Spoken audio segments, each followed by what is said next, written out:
अब हम हमारा पहला सूडो कोड और एल्गोरिथम लिखने की कोशिश करेंगे। तो अगर आप सूडो कोड की लिखने का स्टाइल देखोगे, वो लगभग अंग्रेजी जैसा लगेगा और जैसे हम आपसे बात करें उसी तरह आपको लैंग्वेज दिख जाएगा। तो समझ लीजिए हमें पहला सूडो कोड लिखना है, दो नंबरों को जोड़ना, यानी दो नंबरों को एडिशन करना है। तो अगर हमारा नंबर थे 20 और समझ लीजिए दूसरा नंबर था 25।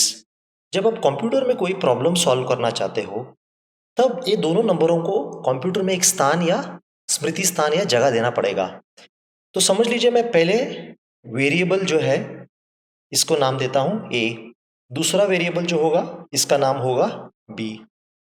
अगर इन दोनों को जोड़ के मुझे कहीं रिजल्ट लगना है तो मुझे तीसरा वेरिएबल चाहिए जिसका नाम दूंगा मैं सम। तो पहला कदम क्या होगा, मैं यूजर से पूछूंगा कि आप ए का वैल्यू एंटर करो, उसके बाद आप बी का वैल्यू एंटर कीजिए। ए और बी वैल्यू एंटर करने के बाद मैं ये कहूंगा कि चलो अब हम ए और बी का वैल्यू है, तब हम सम कैलकुलेट कर सकते हैं, क्योंकि हम सम कैलकुलेट करने के लिए क्या चाहिए, हमें ए और बी की वैल्यूज चाहिए।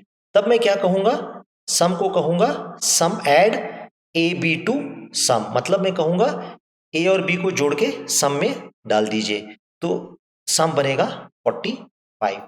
तो ये था सिंपल लॉजिक एक सूडो कोड का। ठीक है, सूडो कोड काफ़ी किताबों में दिखे जाएगी आपको, जहाँ पे आप डेटा स्ट्रक्चर को पढ़ोगे आपको सूडो कोड दिखाई देगा। तो अगर मुझे सूडो कोड लिखना है दो नंबरों को जोड़ने के लिए, तो पहला स्टेप ये रहेगा, मैं कहूँगा आप तीन वेरिएबल ले लीजिए जिनका नाम है ए बी और सम। ठीक है, ये तीनों वेरिएबल है क्योंकि इनके वैल्यूज यूजर, ए और बी का वैल्यू यूजर एंटर करेगा और सम का वैल्यू भी चेंज होगा और सम का वैल्यू डिपेंड होगा ए और बी पे।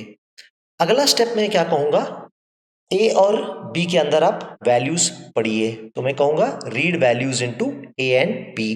तो ए के अंदर समझ लीजिए 20 वैल्यू एंटर हो गया और बी के अंदर 25 एंटर हो गया। तो इसके बाद मेरा तीसरा स्टेप ये होगा, मैं कहूंगा कि ए और बी को जोड़ के उसका जो आंसर आएगा उसको सम में डाल दीजिए। ठीक है, तो मेरा अंग्रेजी में ये लिख कह रहा हूं मैं कि add the numbers A comma B to sum, मतलब ए बी को जोड़ के सम में डाल दीजिए। फाइनल स्टेप ये होगा, मुझे रिजल्ट दिखाना होगा यूजर को या स्क्रीन पे, तो मैं कहूंगा डिस्प्ले द रिजल्ट इन सम, मतलब 20 और 25 जब हम जोड़ते हैं तो 45 जब नंबर आएगी 45 सम वेरिएबल में होगा। तो जब मैं डिस्प्ले द रिजल्ट इन सम कहूंगा तब इसका रिजल्ट स्क्रीन पे, सम का वैल्यू स्क्रीन पे डिस्प्ले हो जाएगा।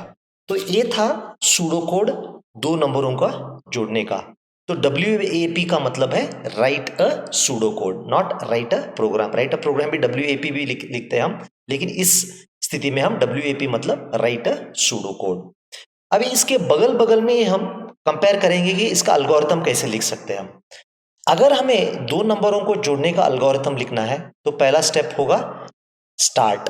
तो ये लिख रहा हूं WAA का मतलब write a algorithm to find the sum of two numbers, यानी दो नंबरों का एल्गोरिथम जोड़ने का एक लॉजिक बताइए। पहला स्टेप हर एल्गोरिथम में फर्स्ट स्टेप होगा स्टार्ट।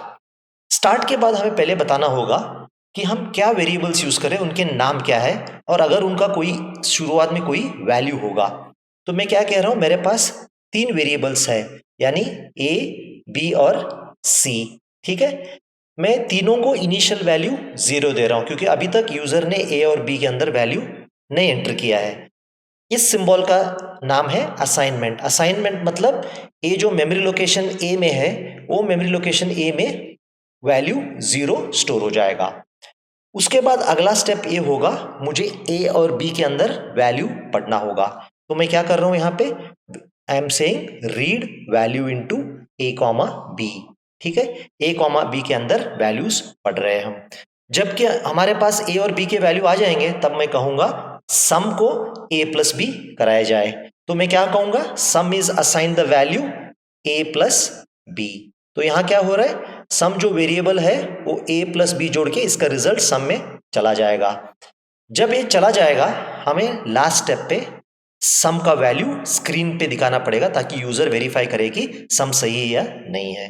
तब मैं क्या कहूंगा, step number 4 right some is quotes में कोलन ऐसा कॉमा सम। इसका मतलब क्या होगा, जब ये स्टेप हम प्रोग्राम को कन्वर्ट करेंगे, जब इस एल्गोरिथम को प्रोग्राम बनाएंगे हम, तो आउटपुट ऐसा आ जाएगा, सम इज कोलन, और सपोज लीजिए हमारे वैल्यूज 20 और 25 थे, तो वैल्यू 45 आ जाएगा।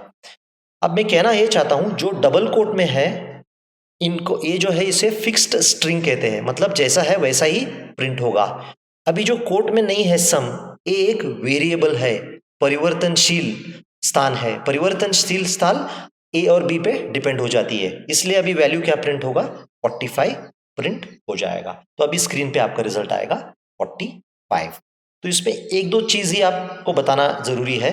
अगर आप देखिए सूडो कोड ज्यादा इंग्लिश जैसा लगता है, ये ऑलमोस्ट आपको प्रोग्राम जैसा लगेगा, ऑलमोस्ट सी प्रोग्राम जैसा लगेगा जब आप इसे कन्वर्ट करके हम सी प्रोग्राम लिखेंगे। ठीक है, तो काफी सारे बुक्स सूडो कोड में भी आपको लॉजिक एक्सप्लेन कर सकते हैं या एल्गोरिथम में भी एक्सप्लेन कर सकते हैं, तो दोनों का नॉलेज होना आपके लिए जरूरी है। और मैं एक चीज बताना चाहता हूं, एल्गोरिथम के लिए कोई स्टैंडर्ड रूल्स नहीं है, ये मैंने ये अडॉप्ट किया है जो काफी किताबों में जनरली यूज किया जाता है, तो ये हमारा एल्गोरिथम लिखने का तरीका हम अपनाएंगे। ठीक है, तो ये था राइट एल्गोरिथम और ये था write pseudo code to add two numbers and print the result.